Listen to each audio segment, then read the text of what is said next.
Hey, chestnuts!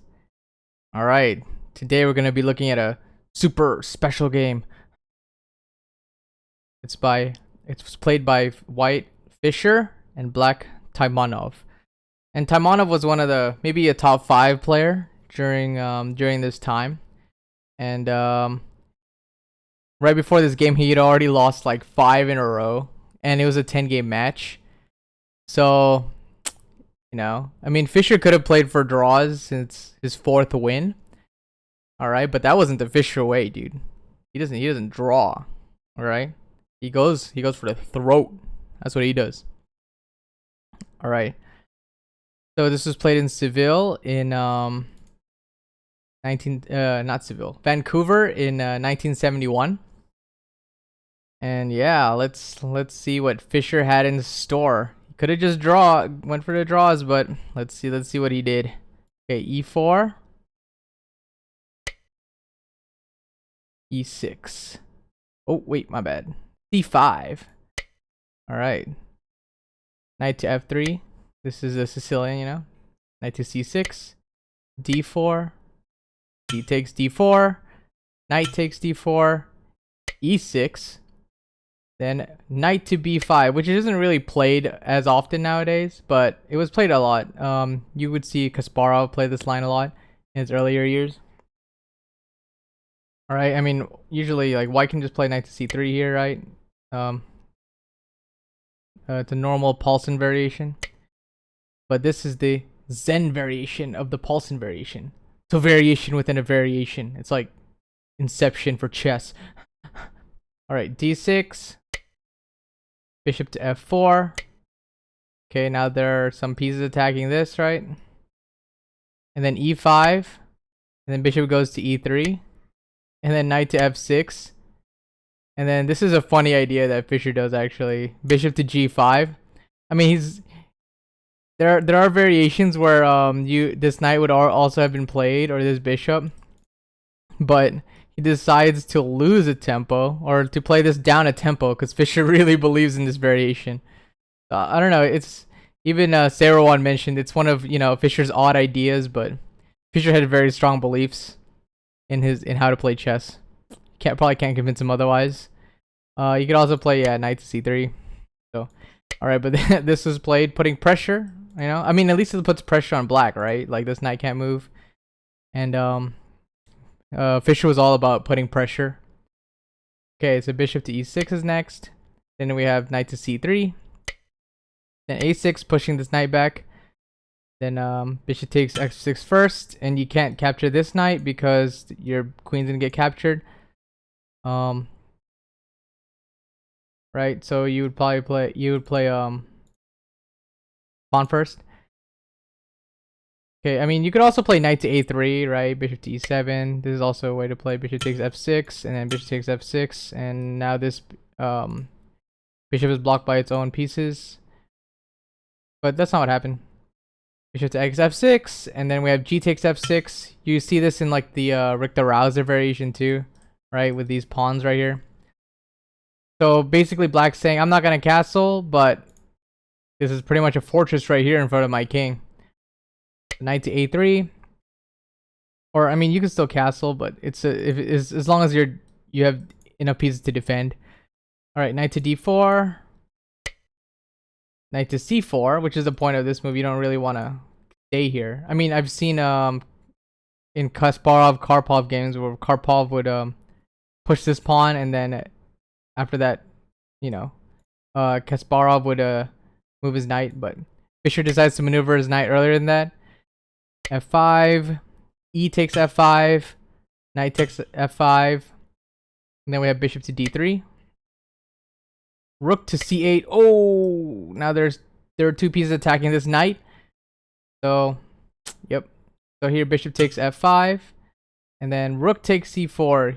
I mean, I guess you could take this, and then knight would go here, right? Let's see that. Knight would just go back. This is also possible, but Taimanov decided that this is a better move, and it is a better move actually. This rook is now putting pressure here. Alrighty. And then bishop takes e6, f takes e6. But the only problem with this move, I mean, it wasn't completely better, the rook move. The only problem is that now there's no pawn, right? I mean, this is an exploitable weakness, and then now you have these double pawns. So let's see how Fischer exploits this, right? So white has a better pawn structure, but for right now, black is more active a little bit and has center pawns. So oftentimes you can play a game and center pawns like this could really win you the game. So if Taimanov can just defend against Fischer's attack and maybe do some damage with these center pawns, then it's okay. But let's see how Fischer deals with it. Queen to e2, then rook to d4, and castles, and queen to g5, activating this queen. Rook a to d1. You could also play knight to e4, attacking this queen and centralizing this knight, and maybe having this f3 ideas to defend the knight, right? Alright, but Fischer opted for rook to d1. And then now we have queen to f5. Rook takes d4. E takes d4. Knight to e4. Now we have this move, right? Bishop to e7. Rook to d1. Putting pressure on the center. Queen to e5. Queen to d3. Rook to f8. Queen takes d4. Queen takes d4. Rook takes d4.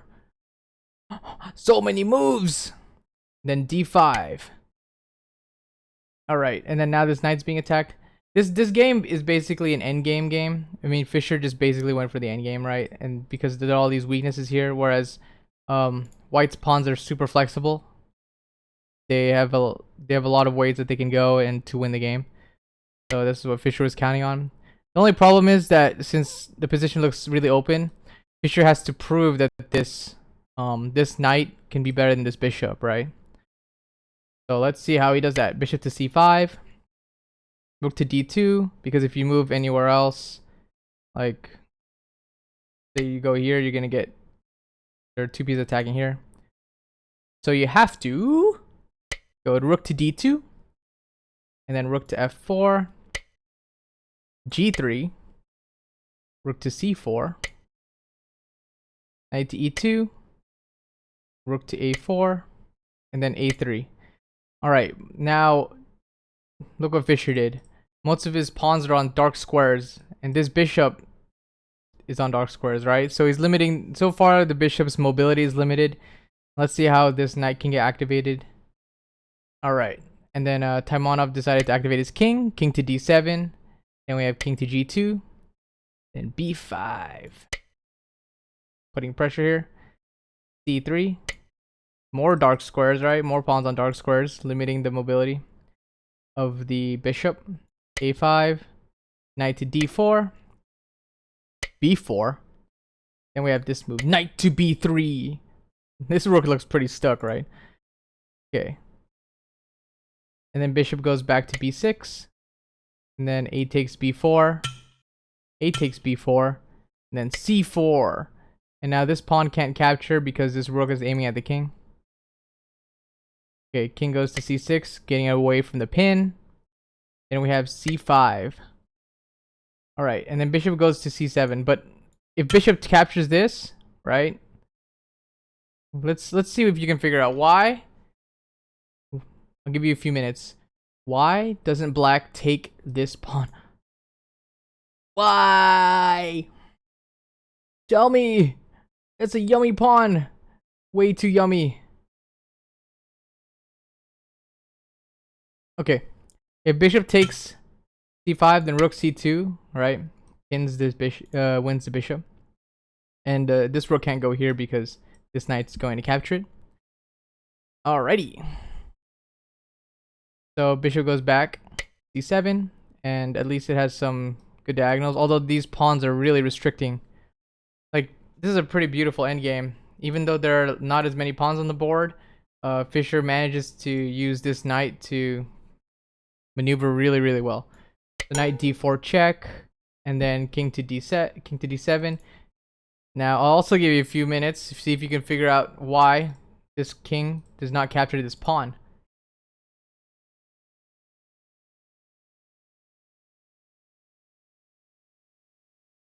All right. Okay, king takes c5, and then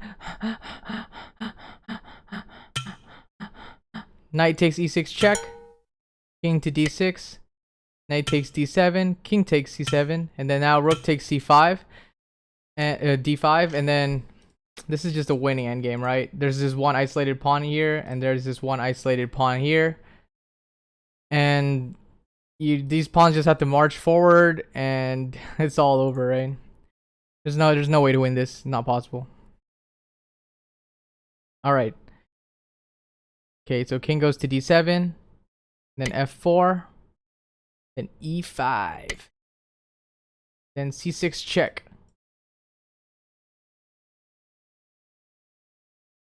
If you take this and bishop takes, then this bishop has a lot more room, right?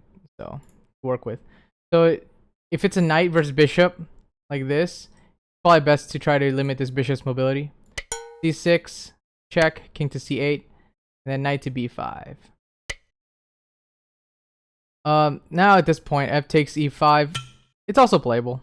Bishop takes e5, knight to b5, rook to a2, putting pressure on this pawn. Rook takes d5, then rook takes b2 check, king to f3. Then we have bishop 2. Bishop goes back to b8 because you have to cover this pawn, right? It's gonna advance soon.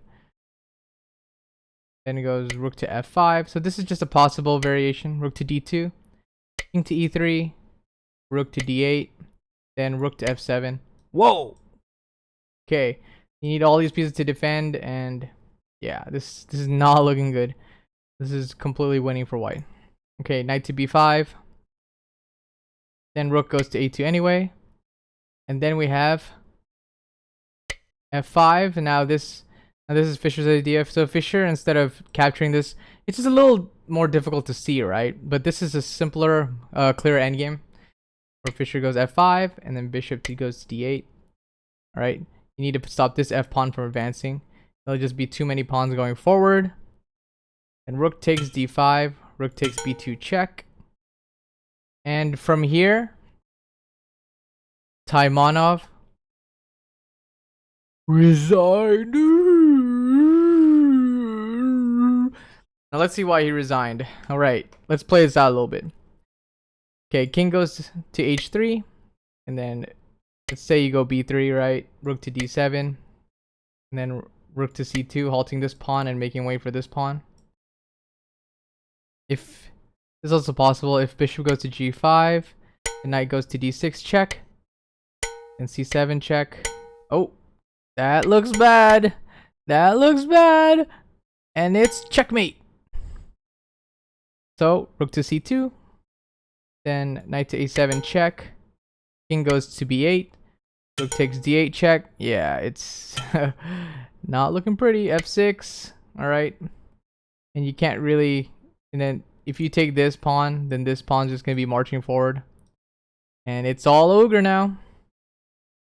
All right, so b2, f7. It actually is a pretty if Taimanov saw everything, then it looks like there's some tempo here, but actually this queen covers this, you know, and then you can't get check. There are no checks here, right?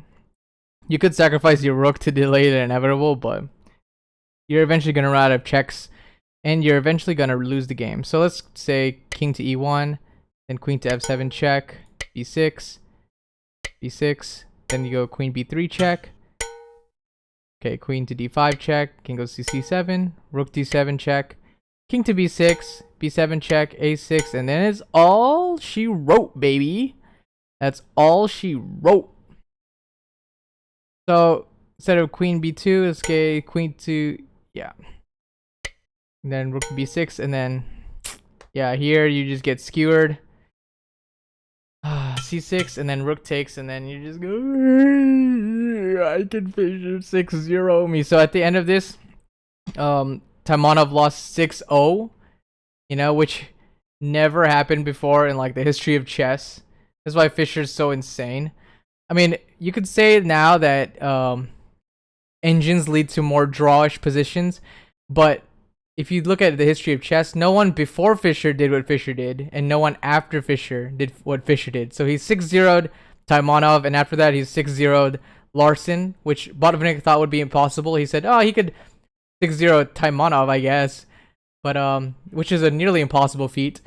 But he said it's not possible for him to 6-0 Larsen after, because Larsen was a little mentally stronger, but he did it anyway. So, and yeah, that's and this was part of probably the greatest streak in chess history, with 20-0 against grandmasters.